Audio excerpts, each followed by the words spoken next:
Alright, so let's take a look at my PlayStation Vita collection. And this is one of my smaller collections, but I will say that every single game I've played on it has been a lot of fun. Um, I currently have 15 games on the system, and I've played through most of them. The PlayStation Vita right now is actually my handheld of choice, and that's even more so than the 3DS and the DS and all that. I tend to take this one everywhere I go. So if I ever have any downtime, this is what I bring. And I always tell my friends, oh, should I, if they're doing some kind of appointment or something, I'm waiting on them. I always say, should I bring my Vita? So that just tells you how much I enjoy the system. Um, I know a lot of people harp on this system saying there's no games, but the games that are out are definitely worth it. So if you're hesitant on picking this one up, I know the price has dropped a little bit, and there may be another price drop at E3. I know there's a Slim system coming out as well to make it a little bit more affordable. Um, so if you're hesitant on picking it up, I would definitely go with it. I picked this up when the Assassin's Creed 3 bundle came out, and that's why I have the white uh, PlayStation Vita. So let's get into it. First thing I want to show you actually is this hard case for the Vita, and this is an official case. It's made by a third-party company, but it's still official. I don't remember where that third-party company is offhand, but this is like I said, a hardcover case. It holds three games and one memory card, and has obviously this little pad here to protect the screen, and it completely seals your Vita up. So you can actually drop this in water and your Vita is going to be fine. This is waterproof. A buddy of mine picked up a Vita as well on the same day I did. And when he got a case, he got that little flimsy Sony one that they have out there. Because they had like two cases on launch. It was this one and the other one. And he went with the other one. And it looks nicer, but it doesn't offer the same protection, and that's kind of what I was going for, was protection. That's what I do with all my handheld systems. I always look for protection first. I don't care about portability or anything like that, or putting it in 6 different positions, and that just seems useless to me.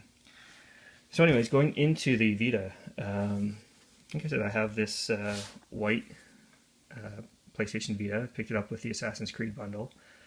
The reason I went with the Assassin's Creed bundle is it actually cost the same as a regular Vita when it came out, so I might as well, with a free game, pick up the Assassin's Creed one. I know there's been some bundles since then, and I don't know. I kind of like the white one anyways. It kind of looks a little stupid here with the Nyko Power Grip, but I'm still happy I picked it up. Let's talk about the Power Grip. Nyko made this one, and it's actually not in production anymore. So, unfortunately, you're not able to pick these up, and it's really unfortunate because these Nyko Power Grips definitely make the Vita more comfortable to play. So basically, it moves your thumbs from being here and then getting crampy and tired to kind of down here. And this feels a lot more like a PlayStation 3 controller. You could play for hours with this thing, and like I said, this is my system of choice when I go around. I take everything with me. I take the bulky case, I take the Vita, I take the Nyko Power Grip, and like I said, I could play this thing for hours. It's absolutely amazing. One last thing, this Nyko Power Grip also has a built-in battery, so it does extend the life of your Vita as well. Like I said, unfortunately it's out of print. You can still pick them up on eBay, but you're going to pay double what initially sold for. So I think it goes for about 25 in stores initially, and you can buy them on eBay for about 50. Getting into the games, the very first game, I don't think this one's going to focus, but it's Assassin's Creed 3 Liberation. I'm about halfway through. I've played so many Assassin's Creed games in the last little while that I kind of got stuck and I didn't really want to play any more of it, so I will be playing this soon. Again, I'll pick up where I left off, but it's not as good as the PlayStation 3 versions of it, or even the PlayStation 4. Next is Batman Arkham Origins, Blackgate, Blaze Blue Continuum Shift Extended, Gravity Rush, Little Big Planet PS Vita, and if you're a big fan of Little Big Planet, this is the one to get. This is actually the best one in the series. So if you like the ones on the PS3, pick this one up if you have a Vita, because this one blows those ones out of the water. Mortal Kombat, and for those of you who know me now, Mortal Kombat is the game I prefer over Street Fighter, and I had to pick this one up. I have it on the PlayStation 3, and when it came out for the Vita, again, I had to pick it up again just to play it on the go. Next up is Ninja Gaiden Sigma Plus, and this is a port of Ninja Gaiden Sigma on the PlayStation 3, which is another port of Ninja Gaiden Black on the original Xbox. And this game lives up to the hype of being very difficult, but it's very rewarding once you beat a certain area. And I'll kind of explain that. Basically, the controls in this game are really tight. So when you keep dying in one area, it's not that the game's being unfair to you. It's that you just really haven't developed the skill to beat that certain section. So once you finally figure it out, it's rewarding to you, and it definitely makes you feel like, okay, I'm progressing in the game. Right now I'm actually at the last boss, and he's really kicking my ass, and the reason being is I got to him and my health was really low. So I may have to load up my previous save game, or I can just keep hammering away at it until I finally beat him.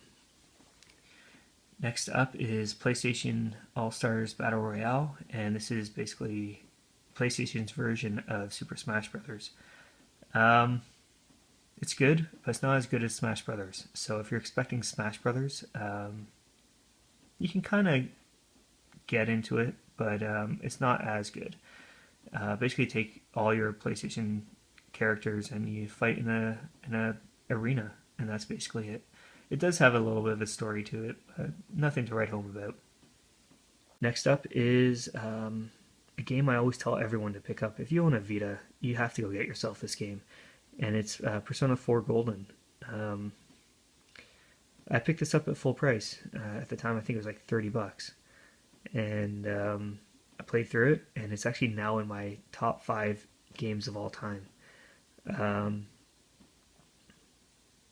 It's basically a port of the PlayStation 2 version of Persona 4. They did do a lot of upgrades to it. For example, Chi-Chi's voice is done by a completely different actor. And it's still annoying, but it's not as annoying as the PlayStation 2 version. It actually took me 86 hours and 16 minutes to beat this game. And that's a number I'll probably never forget, because once I finished the game, I was kind of wanting more. And I wanted to continue the storyline and seeing where all these characters went. And it was just amazing. Like I said, it's in my top 5 games of all time. So if you have a PlayStation Vita, go to the store tomorrow and pick it up, because it's definitely worth a playthrough. And I know it's dropped in price now too, so you probably get it for $20 now. So do yourself a favor and pick this one up. Next up is Resistance Burning Skies, and if you saw my PlayStation 3 video, you would have seen I picked up a PlayStation 3 just for Resistance Fallen Man. I picked this one up just because I'm a big fan of the Resistance series. It's done by a different developer, but they still did a good job. It's not as good as the PlayStation 3 versions, but it's a lot of fun killing all these Chimera with the axe. So I actually platinumed this game. That's how much I liked it. So if you like that, the Resistance kind of series, go ahead and pick this one up. Next up is Silent Hill Book of Memories, and as you can see, it's still sealed, so I've yet to get to it. Then there's The Walking Dead. This is the complete first season, and that includes the original Walking Dead and 400 Days expansion. I picked this up just because I wanted to play The Walking Dead on the go. It's one of my favorite games on the PlayStation 3, and it's one of those kind of like point and click kind of games, except you're using your thumb.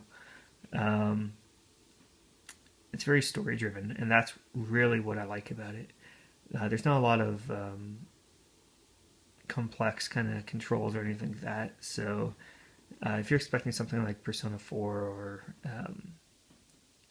Ninja Gaiden, you're not going to get it. This is a very story driven game, and the story is amazing in it. Next up is Ultimate Marvel vs. Capcom 3, and another solid game. This is a good port of the PlayStation 3 version. It's pretty much exactly the same. So if you like Marvel vs. Capcom 3 on the PS3, go ahead and pick this one up. As I mentioned before, I'm kind of partial to Mortal Kombat, so I would play Mortal Kombat over this one, though. That's just my personal opinion. Next is Uncharted Golden Abyss, and this is made by a different developer. It's very good, but it's kind of the low light in the Uncharted series. If they named it something different and didn't have the Uncharted name on it, I bet you more people would like this game because it's a lot of fun and the story's good. Controls are a little touchy. You have to get used to controls. But once you get used to them, the game's perfectly fine. Definitely up there as one of my favorite Vita games for sure. And lastly, Ys Memories of Celceta. And as you can see, I've yet to open this up. I'm kind of debating on opening this up. I wanted to play the Ys series and kind of start getting into the series. I've heard this one's gone up a lot in value since it was initially released. So I'm not sure if I should open this up or if I should just buy another copy and play the other copy. So I don't know. Leave your thoughts down in the below in the comments and help me make my decision. So anyways, that is the PlayStation Vita collection. I hope you enjoyed, and till next time, take care.